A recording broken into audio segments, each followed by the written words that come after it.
sudah mendaftar mengambil formulir, itu yang pertama kali adalah Wakil Bupati Kebumen. Beliau Bu Ristawati Purwaningsih.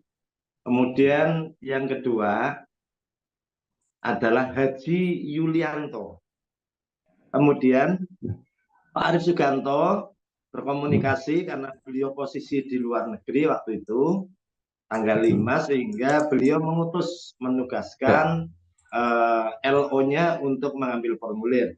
Jadi sampai dengan hari ini yang sudah mengambil formulir 3, pasangan incumbent dan Haji Yulianto. Jadi hari ini ada 3 partai yang sudah berkomunikasi baik dengan kita, dan ada 3 partai yang sudah menyiapkan yang lain. Jadi boleh dikatakan prediksi kalau rekom dari DPP PDI Perjuangan Arief Lista, maka kemungkinan nanti akan ada paslon lain.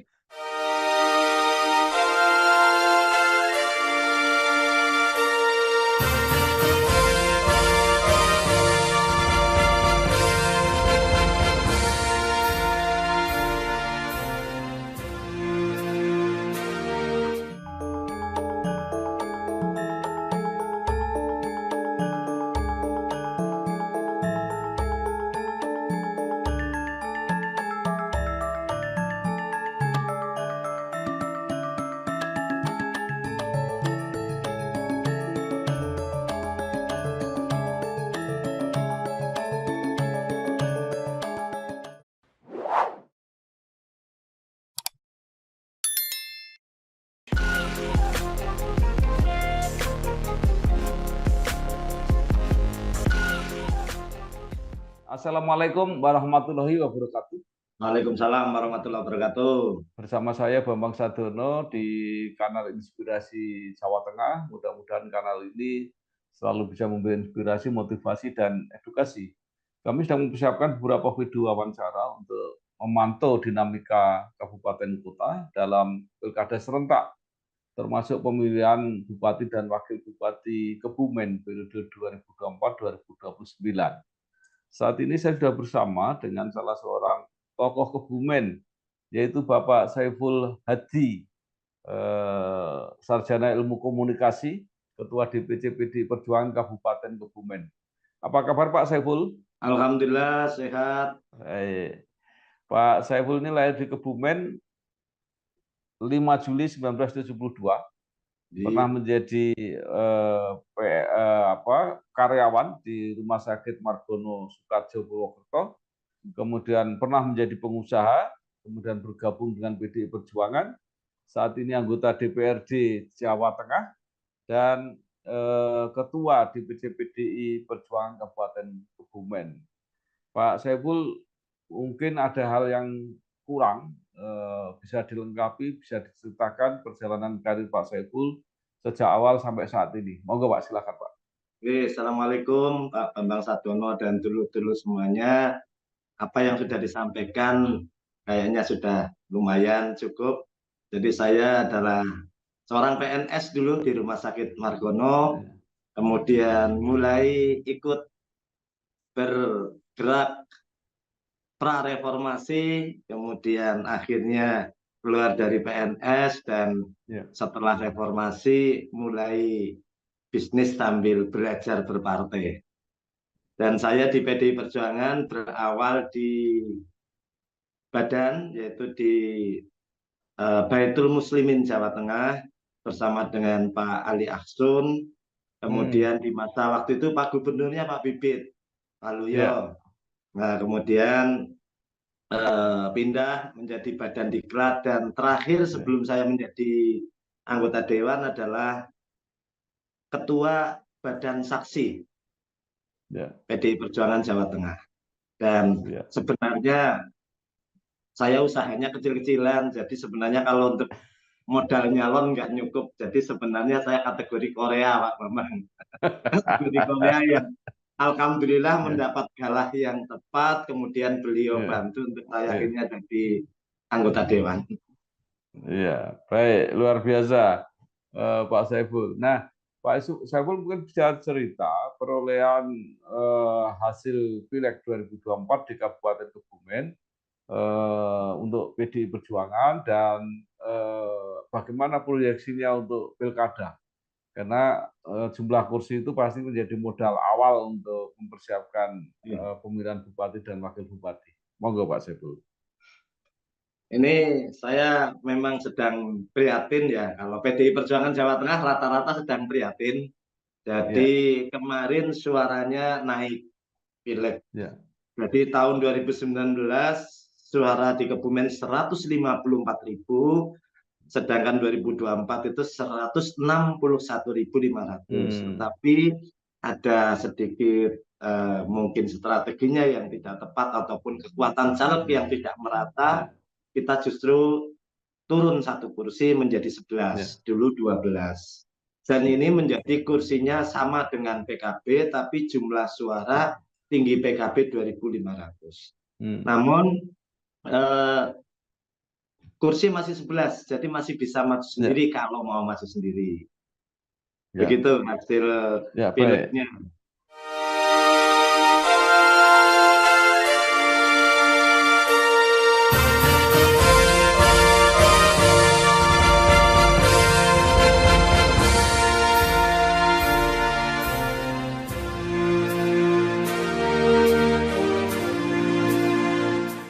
Ya, baik. Lalu dengan bisa mencalonkan sendiri, di samping ada PKB yang juga bisa mencalonkan sendiri, apa yang akan dipilih oleh PDIP? Maju sendiri atau tetap akan melakukan koalisi, Pak? Ya. Jadi saya bercerita dulu ini Pak Bambang terkait dengan Pilkada 2020. Waktu itu kami kursinya 12. PKB 9, Gerindra 7, Golkar 6, dan lain-lain. Jadi waktu itu kita dominan, tetapi waktu itu saya mendapat rekom Pak Arief Sugianto dan Bu Ristawati Purwoningsih. Pak Arief Sugianto ini non-partisan, non-partai, kemudian sudah menjadi wakil bupati, dan Bu Ristawati Purwoningsih adalah kader partai. Nah, walaupun kita bisa maju sendiri, belajar dari pengalaman Pilkada 2015 Kebumen, yang pasca Pilkada itu justru calon yang tidak jadi Pak Kayub masuk. Ketua Dewan yang waktu itu ketua tim paslon, salah satu paslon masuk. Terus Sekda masuk, bahkan bupati terpilih masuk.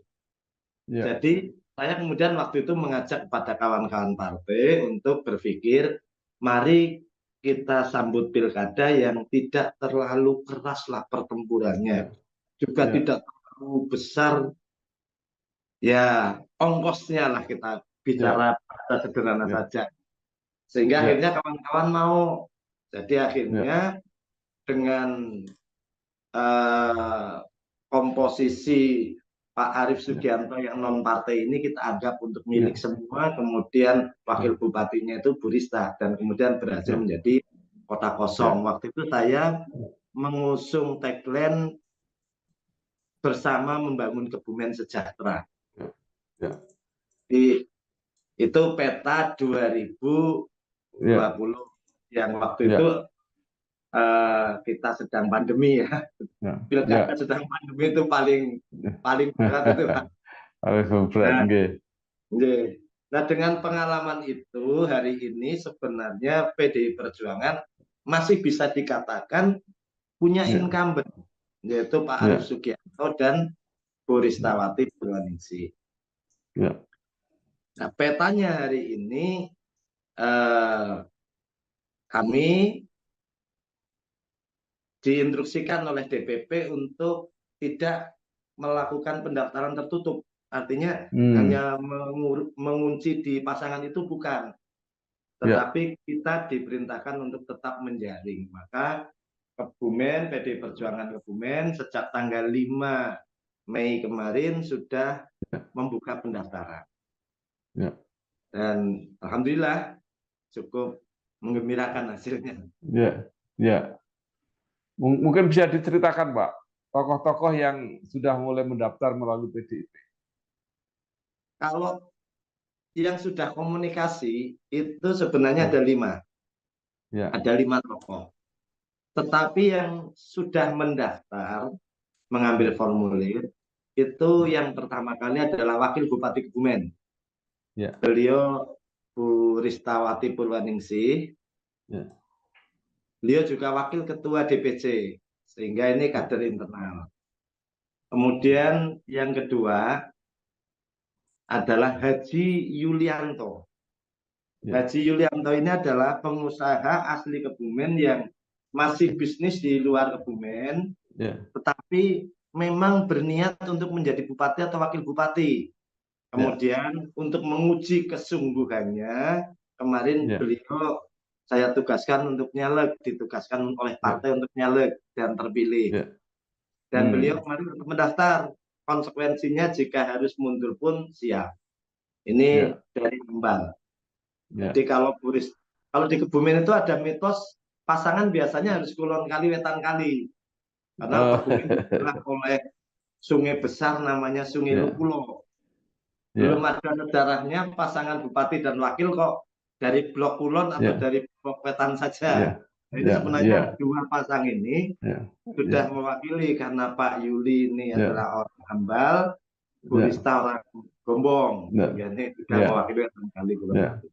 Kemudian Pak Arief Suganto berkomunikasi karena beliau posisi di luar negeri waktu itu tanggal 5, sehingga beliau menugaskan LO-nya untuk mengambil formulir. Jadi sampai dengan hari ini yang sudah mengambil formulir 3, pasangan incumbent dan Haji Yulianto.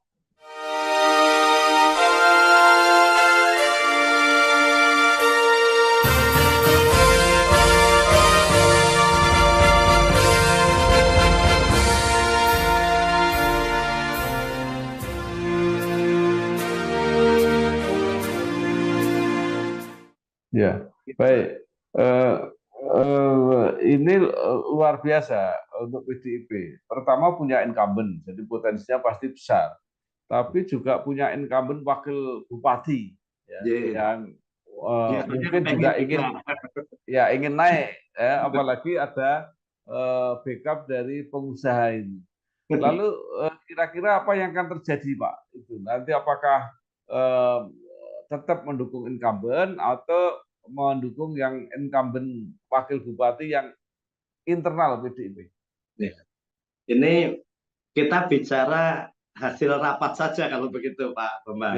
Jadi tanggal 5 pagi, tanggal 5 Mei pagi kita rapat koordinasi cabang khusus menghadapi Pilgub dan Pilkada, atau disingkat Rakor Cabsus menghadapi Pilgub dan Pilkada.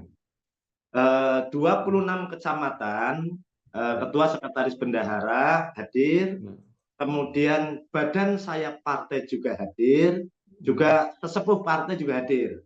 Nah, dalam rapat itu yang pertama untuk Pilgub itu memohon, mengusulkan agar Pak Bambang Pacul berkenan menjadi calon gubernur Jawa Tengah. Itu yang pertama.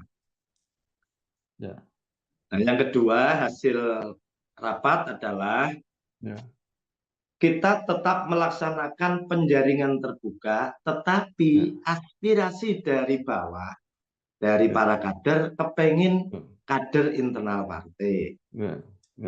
Walaupun keputusan nanti tetap di DPP, di Bu Mega, tetapi usulan dari 26 kecamatan itu kita notulensi, kemudian kita juga menjadikan laporan bahwasannya kawan-kawan dari PAT mendukung Ristawati Purwaningsih. Begitu hasil rapatnya. Ya, baik. Saya kira ini udah jelas untuk gubernur mengharapkan Pak Bambang Pacul, untuk Bupati Bu Ristawati. Nah, soal wakil bupati Ristawati Purwaningsih. Nah, soal wakil bupati, Pak, apakah itu mau diakomodasikan untuk kalau ada koalisi, Atau tadi ada calon internal juga Pak Yulianto tadi. Kalau melihat dari peta saat ini, kalau maju dewek ini belum kuat, kursi baru 11. Jadi kalau misalnya alternatif kemungkinan, apakah Rekom paketan semula misalnya, Arif Rista. Nah ini kita sudah komunikasi dengan beberapa partai. Kalau itu terjadi, ada kemungkinan nanti hanya 2 paslon. Jadi hari ini ada 3 partai yang sudah berkomunikasi baik dengan kita, dan ada 3 partai yang sudah menyiapkan yang lain. Jadi boleh dikatakan prediksi kalau Rekom dari DPP PDI Perjuangan Arif Rista, maka kemungkinan nanti akan ada paslon lain. Karena ini ada rivalitas tertentu dari blok-blok tertentu. Nah, kemudian kalau misalnya Rekom jatuh pada kader internal, misalnya entah itu Bu Ristawati Purwaningsih atau itu Pak Yulianto, maka kemungkinan kita hanya koalisi kecil. Kemungkinan hanya sekitar 18 kursinan. Itu dan prediksinya nanti jadi 3 paslon. Jadi incumbent ini pasti akan memiliki gerbong tersendiri. Walaupun misalnya dulu lewat PDI, kalau sekarang tidak direkom, namanya bupati pasti sudah punya kekuatan lah. Yang kedua, Ristawati Purwaningsih wakil bupati, ini PDI bersama 2 partai kecil. Kemudian blok yang satunya di mana memang sudah berkeinginan untuk mengusung pasangan calon, itu kita sebut saja lah dari gajah-gajah yang ada di Gombong lah, sama gajah yang ada di Kebumen, itu kan udah tahu lah kalau Pak Bambang. Begitu petanya. Baik. Nah ini justru itu yang menarik, yang belum disebutkan oleh Pak Saiful tadi. Kalau Pak Arief kan sudah jelas ya, tapi yang kelompok yang ketiga ini tadi, baik partainya maupun orangnya, itu siapa yang sudah mulai muncul, Pak? Kalau ini hanya berita ya, saya sih belum fix ya. Jadi dari Nasdem itu, karena Nasdem sekarang sedang mengalami peningkatan luar biasa, naik 100% dari 4 kursi menjadi 8, dan Kebumen dipegang oleh keluarga Pak Fuad, mantan bupati, dengan ketuanya Mas Reza, yang sama-sama sekarang beliau juga terpilih sebenarnya jadi DPRD provinsi, Pak Reza ini, Dr. Reza. Maka ada prediksi nanti kalau tidak Mas Reza, ya Bu Lilis, yang wakilnya diprediksi dari PKB atau yang lain. Nah, info yang beredar ini, mohon maaf jika salah, ini namanya info yang belum dikonfirmasi, itu yang sudah fix adalah Nasdem, PKB, dan PKS. Ini informasinya. Kalau kemudian dari Nasdem dan PKB betul mengusung pasangan tersendiri, nah ini nanti akan rame, tempurnya rame ini, karena gajahnya akan dengan modal besar mungkin bisa ya rame lah. Ya.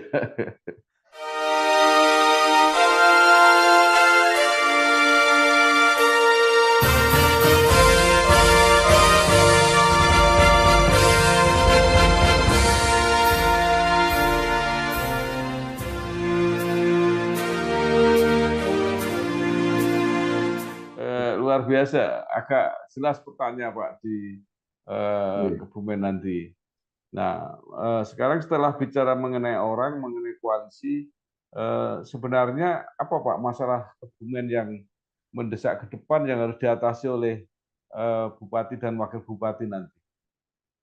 Kalau Kebumen ini kan sebenarnya kabupaten yang secara geografisnya luas, memiliki 3 kategori.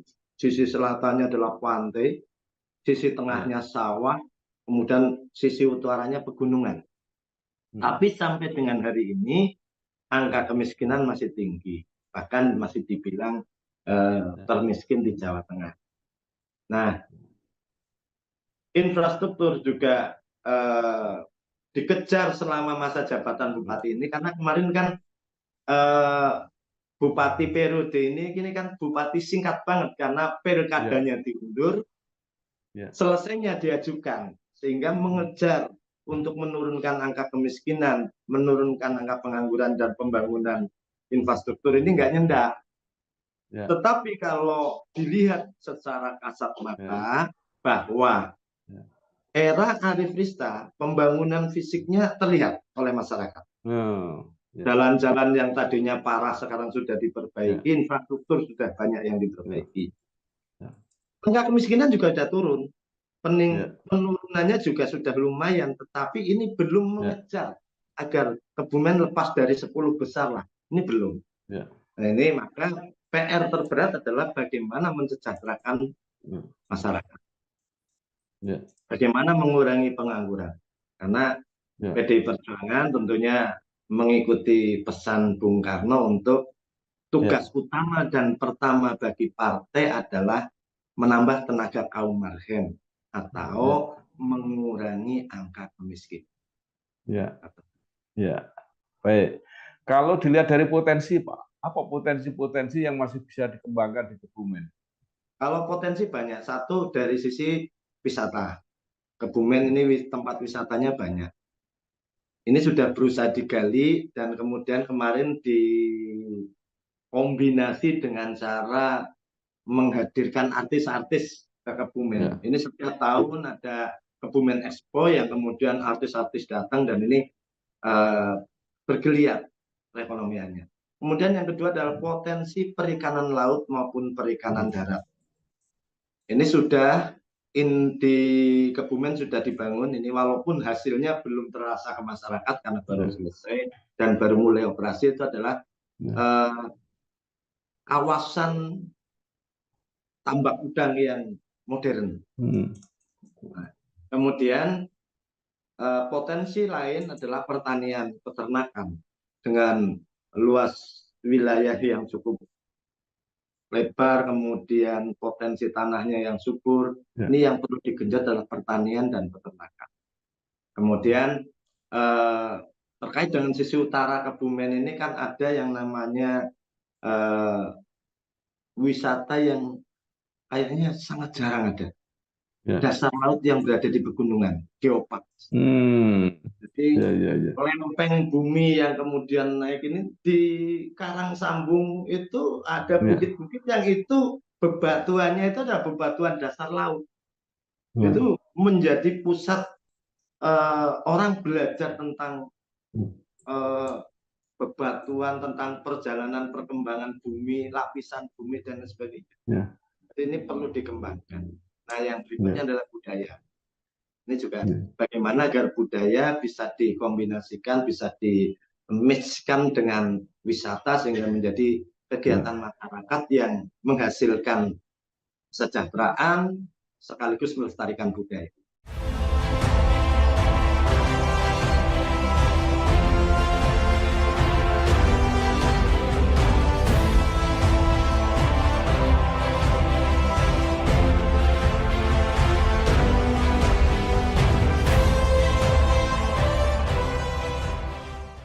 Nah, sekarang terakhir, apa yang Pak Saiful atau PDIP akan harapkan ya kepada masyarakat tadi, melihat peta politik yang seperti itu tadi gitu ya. Bagaimana caranya mendapatkan pemimpin yang amanah, yang cocok untuk Kebumen kira-kira? Apa saran atau harapan untuk masyarakat? Ya, yang pertama, ini nanti siapapun rekomnya, kami mohon pada masyarakat untuk terutama ya kepada kader, seluruh kader partai, pengurus, badan sayap dan simpatisan untuk tegak lurus. Walaupun kita usul internal, kalau nanti rekomnya misalnya paketan yang lama, ya kita terima, punya siapapun. Kemudian yang kedua, agar Kebumen bisa menjalankan pembangunan dan mengentaskan kemiskinan, tolonglah eh, dunia pilkada yang terlalu tergantung pada money politik ini butuh kesadaran, Mas. Jadi jangan hanya karena misalnya money politiknya gede kemudian dipilih, tetapi yang jadi korban adalah masa depan kita. Jadi mari kita jadikan pemilu pilkada bukan pesta demokrasi, tapi jaga demokrasi, rawat demokrasi. Kalau pesta nanti wah ini sekali 5 tahun sekali kita ya harus dapat duit Pak. Wah itu ya repot. Tapi demokrasinya tidak menghasilkan kepemimpinan yang bermanfaat untuk masyarakat. Jadi ya Korea pasti butuh duit, tapi bukan untuk kesempatan ini. Mari kita berdemokrasi yang sesuai. Kesadaran masyarakat bahwasanya Bu Rista sudah menjadi wakil bupati, sudah berjuang, Pak Arief sudah, siapapun tokoh yang nanti direkom oleh misalnya Pak Yuli oleh PD Perjuangan itu pasti orientasinya adalah untuk membangun Kebumen agar lebih baik dan kesejahteraan masyarakat meningkat. Terima kasih sekali Pak Saiful Hadji SIKOM, Ketua DPC PDIP Kabupaten Kebumen. Mudah-mudahan apa yang disampaikan, apa yang dicita-citakan berhasil dan sukses. Terima kasih. Wassalamualaikum warahmatullahi wabarakatuh. Waalaikumsalam warahmatullahi wabarakatuh. Salam sehat selalu. Salam sedulur. Matur nuwun nggih, Pak. Amin.